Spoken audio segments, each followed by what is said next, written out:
안녕하세요. 크립토TV입니다. 이번 시간에는 영국계 대형 은행이죠.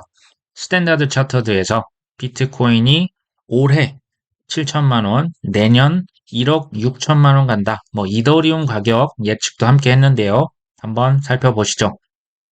지난 7월 10일 기사입니다. 자, 비트코인이 올해 5만 달러를 회복할 것이다. 우리 돈 7천만 원입니다. 자, 내년에는 지금 12만 달러면요. 우리 돈 1억 6천만 원입니다. 자, 스탠다드 차트 소속의 디지털 자산 리서치의 책임자입니다. 제프 캔드릭이라는 사람이요. 자, 비트코인이 어마어마하게 오를 수 있다. 자, 제가 아무리 생각해도요. 자, 올해 5만 달러, 우리 돈 7천만 원을 가려면 무조건 현물 ETF가 승인이 돼야 됩니다. 그걸 염두에 뒀는지까지는 제가 모르겠습니다. 자, 채굴 수익성이 늘어나면 채굴자들은 현금 흐름을 유지하면서 비트코인을 비교적 적게 매도해도 된다. 그래서 가격이 상승할 수 있을 것이다. 라고 얘기를 하면서요. 자, 지난 4월 아직 그 미국발 은행 위기가 있었죠. 시장에 불확실성이 남아있긴 하지만 비트코인이 내년 말까지 10만 달러, 우리 돈 1억 3천만 원입니다. 뚜렷해지고 있다. 지금 크립토 윈터는 끝났다라고 이미 진단을 했다고 하네요. 자, 이 똑같은 분입니다. 이 분이 지금 이더리움은 26년도 8,000달러, 우리 돈 1,000만 원이 넘네요. 자, 이는 장기 가격 전망치인 3만 달러로 가기 위한 첫 단계가 될 것이다. 자, 게임과 토크나 등 새로운 수요로 이더리움의 스마트 컨트랙 분야 지배력이 더욱 올라갈 것이다. 그리고 또 좋게 보는 분야가 이더리움 레이어 2를 지금 좋게 보고 있네요. 자, 내년 4월 예정된 비트코인 반감기가 비트코인만 올리는 게 아니라 이더리움 가격 상승을 견인할 것이다. 자, 미국의 규제, 또 현물 ETF도 비트코인만큼 이더리움도 올릴 수 있다라고 보고요. 내년 말까지는 우리 돈 한 500만 원 좀 넘을 수 있다라고 얘기를 했네요. 사실은요, 근데 은행에서 이렇게 보고를 가격 예측을 할 때는 제가 볼 때는 이거 좀 보수적으로 한 게 아닌가 싶어요. 이제 은행이라는 기관 자체가 좀 보수적인 곳이고요. 1, 2원 정산이 안 맞으면 집에 안 가는 집단 아닙니까? 자, 최종 가격 예측. 아까 이제 얘기를 했지만, 이 영문 기사에서 제가 한번 다시 말씀을 드리겠습니다. 자, 바이낸스 스퀘어라고 하는 곳에 한번 뒤져보니까 이렇게 나옵니다. 자, 똑같은 분입니다. 스탠다드 차터드의 이분이, 자, 이더리움이 8,000달러, 26년도에 갈 거라고 예측을 했는데요. 이것은 이더리움이요. 35,000달러 도달의 초석이 될 것이다. 이런 대담한 예측을 했죠. 자, 1 이더리움이 우리 돈으로 제가 환산해 보니까 약 4,700만 원입니다. 자, 이 시점까지는 얘기를 하지는 않았는데요. 자, 최종 가격이 우리도 지금 비트코인보다 비싼 가격입니다.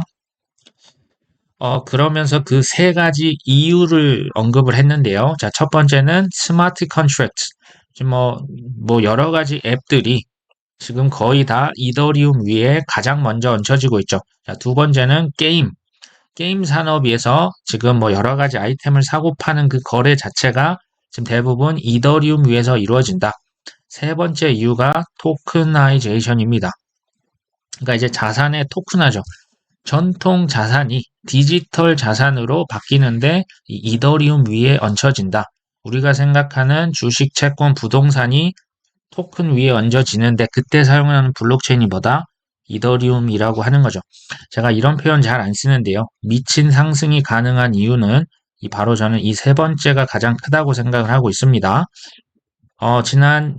작년 기사죠. 자, JP모건에서 은행권 최초로 디파이를 활용한 외환 거래 성공했다. 자, 전 세계에서 압도적으로 큰 시장, 거래량 1위 시장은요, 바로 외환 시장입니다. 그러니까 이제 달러, 옌, 위안화, 유로가 서로 왔다 갔다 하니까 그 전 세계 거래 규모가 어마어마하겠죠. 지금 그것을 무엇을 써서 하고 있습니까? 여기 보니까 폴리곤과 에이브를 활용했다고 나와 있죠. 자, 폴리곤은 이더리움의 레이어 2입니다. 에이브는 디파이의 대표적인 프로토콜이죠. 자, JP모건 블록체인이 쿼럼이라고 있습니다. 이 쿼럼이라는 회사가 컨센시스에게 갔다. 컨센시스는 쉽게 생각하시면요. 그냥 이더리움 주식회사라 보시면 됩니다. 그 이더리움 회사가 지금 JP모건이 만든 특정 회사를 그냥 가져갔습니다. 그런데요. 자, 이게 2020년 8월 기사입니다. 컨센시스가 이 쿼럼을 인수를 했는데 구체적인 조건이 외부에 알려지지 않았다. 이거 이제 뒤져보시면 나오는데요. 제가 알아봤더니 컨센시스와 JP모건이 둘 간에 불법적인 딜이 있었다는 정황이 포착이 됐습니다. 그게 뭐냐면요. 2022년 3월 달인데요. 자, 컨센시스에서 소송을 냈습니다. 정확히 말씀드리면요. 컨센시스가 원래 스위스 회사였는데요. 그 회사가 미국 회사로 이전을 했습니다. 이 과정에서 JP모건의 이더리움 핵심 인프라들이 불법적으로 취득됐음이 지금 밝혀진 거죠. 소송이 아니었으면 이거 안 밝혀졌습니다. 자, 이더리움 거대 기업인 컨센시스 AG. 여기 이제 스위스 컨센시스 회사입니다. 자, 여기에서 JP모건이 지금 두 가지 주력 제품에 대해서 영향력 있는 지분을 인수했던 2020년도 거래에 대한 특별감사를 신청했다. 뭔가 좀 잘못했다라고 하는 거죠. 이 과정에서 지금 밝혀졌습니다. 기본 지적 재산권과 자회사들이 불법적으로 그 스위스 컨센시스에서 미국 컨센시스로 이전이 됐다. 근데요, 이는 새로운 법인의 지분 10%와 컨센시스의 대표의 3,900만 달러를 지금 대출한 대가로 이 거래가 이루어졌다는 얘기입니다. 자, 정리를 하면요. JP모건이 컨센시스라고 하는 이더리움 핵심 회사의 지분 10%를 불법적으로 취득했다는 내용입니다. 자, 기본적인 지적 재산권과 자회사, 이 자회사가요, 메타마스크와 인퓨라인데요. 메타마스크는 이더리움 그 대표적인 지갑 회사고요. 인퓨라는 이제 그 개발자들이 주로 쓰는 이더리움 개발자 스튜디오입니다. 자, 이걸 누가 가져갔다? JP모건이 취득을 한 겁니다. 자, 컨센시스의 CEO 조셉 루비는 본인의 이익을 위해서 이 불법적인 딜을 했다. 지금 이렇게 보도가 되고 있는 거죠. 자, 이 거래를 통해서 JP모건은 회사의 수익성 있는 지적 재산, 특히 메타마스크, 인퓨라에서 상당한 부분을 획득했다. 자, 지금 이 두 개는요, 사실 이더리움 생태계에서 가장 중요한 인프라로 자리 잡고 있다. 이거 누가 가져갔다고요? JP모건이 가져갔다는 얘기죠. JP모건은 해당 인프라로부터 직접 이익을 얻고 심지어 통제도 합니다. 라고 했습니다. JP모건이요. 자, 컨센시스 지분 10%를 가져가면서 이 컨센시스의 자회사로 있었던 메타마스크 인퓨라를 간접 소유 그리고 간접 통제를 할 수 있다. 뭐 이렇게 보시는 게 맞을 것 같고요. 자, 블랙락으로 가보시죠. 자, 블랙락이 지난 3월달 그 레리 핑크 회장이 나와서 자산 토큰화가 앞으로 미래를 이끄는 주류 기술이 될 것이다 하면서 이 자산 토큰화가 전 세계적으로 지금 화제가 되고 있습니다. 자, 주식 채권 등 토큰화에 블록체인 기술이 적용되는 것과 관련 연구 중이다. 자, 이때부터 붐이 불었는데요. 블랙락만 그러고 있을까요? 천만의 말씀입니다. JP모건, 시티은행, 웰스파고 할 것 없이 메이저 은행들 다 자산 토큰화에 뛰어들고 있습니다. 자, JP모건에서 지금 그 토큰화 담보 네트워크 TCN이라고 있는데요. 이 TCN을 그냥 코인이라고 생각하시면 돼요. 자, 이것을 출시하고 자산운용사 지금 블랙록과 뭔가 거래를 했습니다. 지금 TCN은 블록체인 기술을 활용해서 자산을 토큰화하는 것. 지금 여기서 주식을 토큰화한 겁니다. 자, 블랙록은 JP모건의 이더리움 기반. 자, 어디를 썼다고요? 이더리움 위에다가 오닉스 블록체인을 얹어 놓은 겁니다. 오닉스 블록체인은요, JP모건이 개발해낸 허가형 분산 원장입니다. 자, 허가가 필요한 프라이빗 분산 원장을 지금 써서 거래를 한 거고요. 거기에 쓴 코인이 뭐다? TCN. 이것을 활용해서 오닉스 블록체인을 통해서 지금 주식 첫 거래를 성사시켰다는 겁니다. 토큰화된 주식이 파생상품 거래에서 담보로 사용하기 위해 바클레이스로 이체됐다. 자, 전통 금융은요, 지금 탈중앙화가 아닙니다. 핵중앙화 기관이죠. 이들은 돈을 통해서 전 세계를 통제하고 있습니다. 자, JP모건은 주식을 몇 분 만에 토큰화했다. 지금 즉각적인 이체가 이루어졌다. 자, 블랙락, JP모건, 바클레이스 간 첫 번째 토큰화 주식 거래다. 지금 실험하고 있는 거죠. 그리고 JP모건은 아부다비 은행과 블록체인을 활용한 국경 간 결제 시범 프로젝트도 마쳤습니다. 아부다비 은행에서 블록체인 기반 국경 간 결제가 만족스러웠다라고 이제 얘기를 했죠. 오닉스 시스템을 지금 활용한 겁니다. 근데 우리가 한번 생각을 해보시면요. 국경 간에 서로 결제가 이루어지기 위해서는 아까 말씀드린 이 오닉스 블록체인, JP모건 블록체인을 반드시 활용해야 합니다. 자, 이 무슨 얘기냐면요. 지금 블랙락과 바클레이스가 자기 은행의 코인, 자기 은행 블록체인이 아니라 JP모건 블록체인, 오닉스와 TCN 이 코인을 사용해줘야 이 서로 국경 간 거래가 가능한 겁니다. 이해되실까요? 자, 규제 논란에도 지금 금융기관들은 이 서비스 지금 그냥 무작정 달려들고 있죠. 시티은행도 지금 시티 토큰 서비스를 선보였죠. 이 책임자는 국경을 넘어서 여러 지역의 은행 계좌를 갖고 있고 각 지역의 현금 보유하고 있는 다국적 고객이라면 현금을 비효율적으로 사용하는 것이다. 말이 어렵게 적혀 있는데요. 어쨌든 마스터카드도 프랭클린 템플턴 지금 다 어디에 뛰어든다? 토큰화 자산 시장에 뛰어들고 있습니다. 자, 자산 토큰화는 빠르다, 저렴하다, 쉬지 않고 이게 토큰으로, 이제 코인으로 어디든 그냥 쏴버리면 되니까 언제든 가능하기 때문에 이게 대세다. 근데 지금 이 시티은행 담당자는요, 고객들은 시티 토큰, JPM 코인, 뭐 우리나라 나중에 신한은행이 나온다면 신한코인, 이게 이제 각자 따로 은행을 써야 되니까 이게 얼마나 번거롭겠습니까? 자, 고객들은 특정 코인에 관계없이 전 세계 어디든 자유롭게 거래하고 싶다.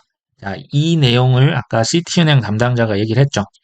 자, 번스타인이라고 하는 것은 5년 동안 뭐 이게 지금 자산 토큰화 시장이 6,700조 원이 될 거고요. 시티그룹은 뭐 5,400조 원 어마어마하죠.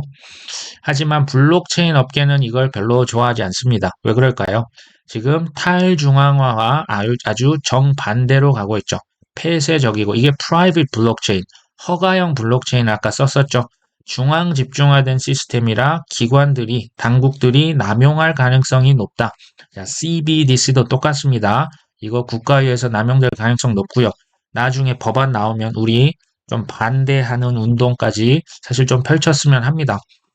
자, 전통 금융은 비트코인, 이더리움의 원래 취지와는 달리 자, 주요 자산들을 제도권 내 편입을 시키고 있습니다. 현물 ETF도 그 일환이 되겠죠. 그리고 완벽하게 통제력을 지금 이미 갖췄다고 보여집니다.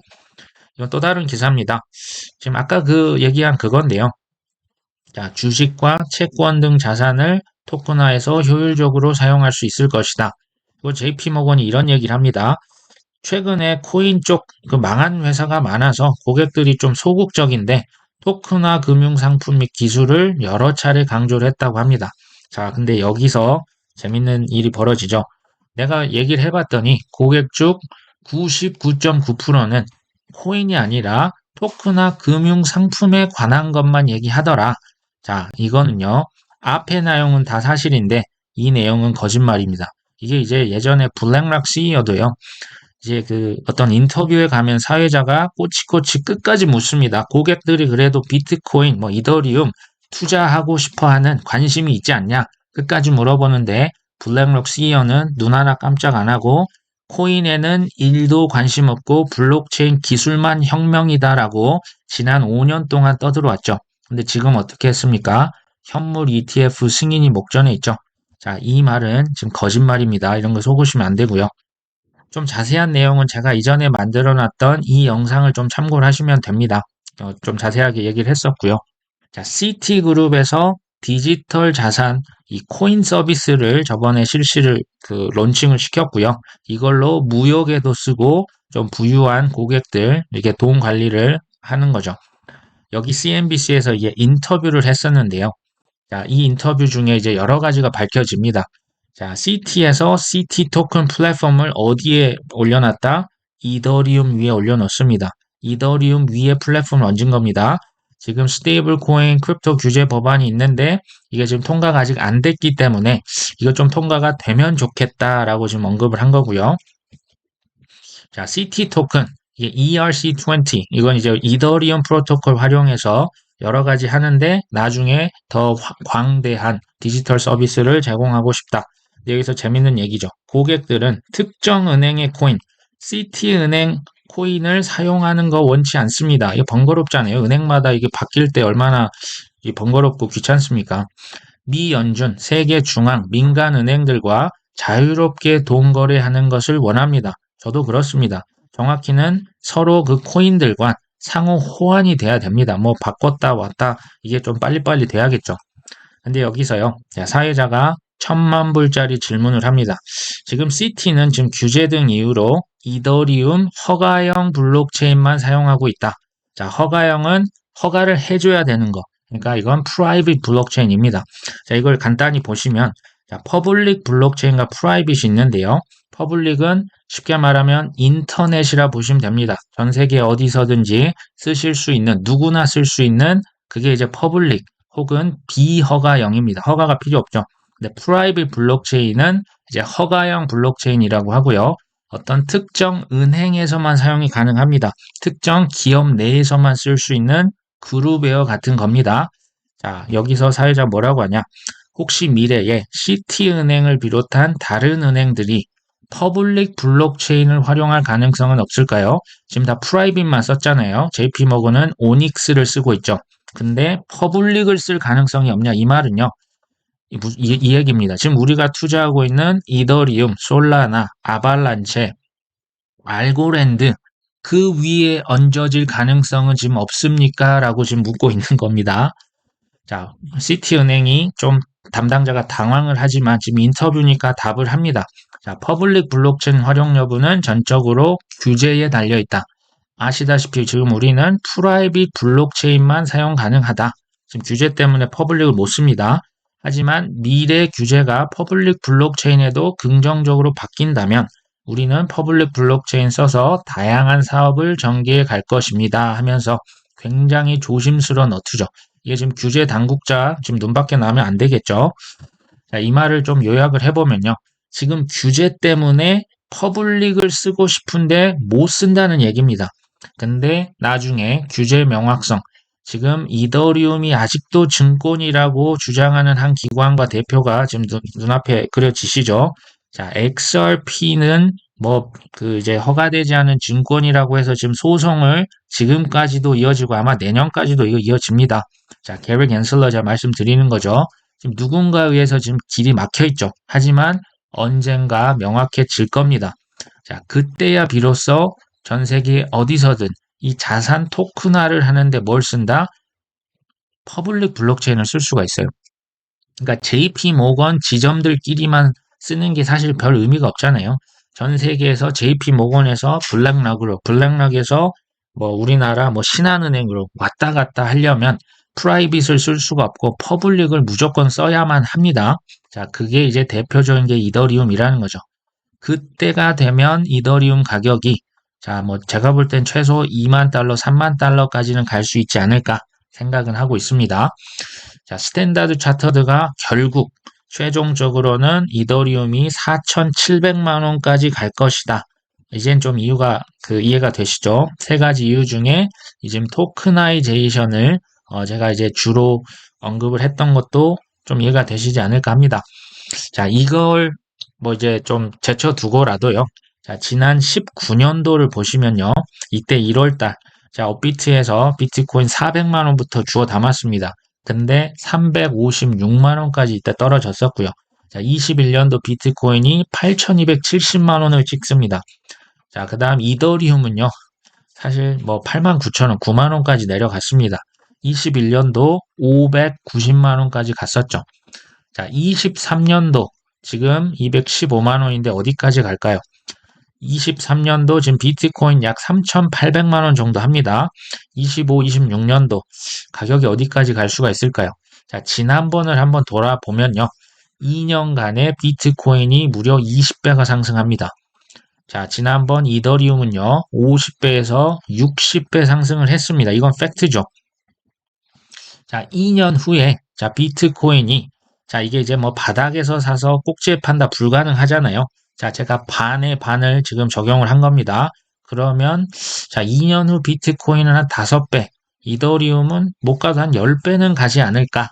이건 뭐 개인적인 생각이니까요. 이제 저는 이렇게 생각을 합니다. 자, 코인 투자는요, 월가의 탐욕에 지금 배팅을 하시는 겁니다. 가장 확실한 배팅이 되실 수가 있겠죠. 그리고 자산 토큰화에 투자를 하는 것과 동의어가 됩니다. 지금 규제 때문에 막히고 있지만, 뭐 이더리움이다, 솔라나다, 뭐 아발란체다, 레이어2다, 이게 이제 저는 확정된 미래라고 생각을 합니다. 자, 디지털 화폐, 디지털 세계가 온다. 자, 우리가 투자하고 있는 것은요, 사실상 확정된 미래에 투자하고 있다라는 생각이 듭니다. 그러면 뭐 다 우리가 성공을 할 수 있냐? 천만의 말씀이죠. 제가 이게 뭐 어디서 가져왔는데요. 워낙 재미있어서 제가 이걸 가져왔습니다. 뭐 장기 투자를 한다고 이렇게 가고 있는데 한 달 지나니까 코인이 폭등해서 팔고요. 2달 지나니까 다른 종목이 폭등해서 이것도 팔고요. 3개월 지나니까 돈이 필요하고 출처 없는 소문에 팔고 지루해서 팔고 뉴스에서 팔라고 하니까 팔고 욕 듣고 비난 코인충이라고 하니까 팔고 보유 종목이 급락해서 팔고 자, 1년 됐더니 아무도 없었다. 자, 누구나 성공을 할 수는 있는데요. 아무나 성공할 수는 없습니다. 자, 비트코인, 이더리움, 뭐 XRP 논란이 있습니다. 이건 본인이 판단을 하셔야 되고요. 제가 볼 때는 이게 다 좋은 코인은 맞지만, 자, 이걸로 큰 돈 버는 사람 매우 극소수에 불과합니다. 이제 제가 이렇게 그 영상을 만들었던 이유도요. 이것을 우리가 많이 알면 알수록 그 믿음이라는 게 생기겠죠. 이런 지금 여러 가지 퍼드 뉴스, 뭐 누가 뭐뭐라 하더라, 사기라고 하더라, 다단계를 하더라. 자, 이런 시즌을 넘겨서 우리가 지금 불로소득이 아니죠. 근로소득입니다. 열심히 한 만큼 믿음을 가지고 좋은 성과를 거두실 수 있는 우리 구독자 한 분 한 분 되실 수 있으면 좋겠습니다. 오늘 여기까지 합니다. 끝까지 시청해 주셔서 감사합니다.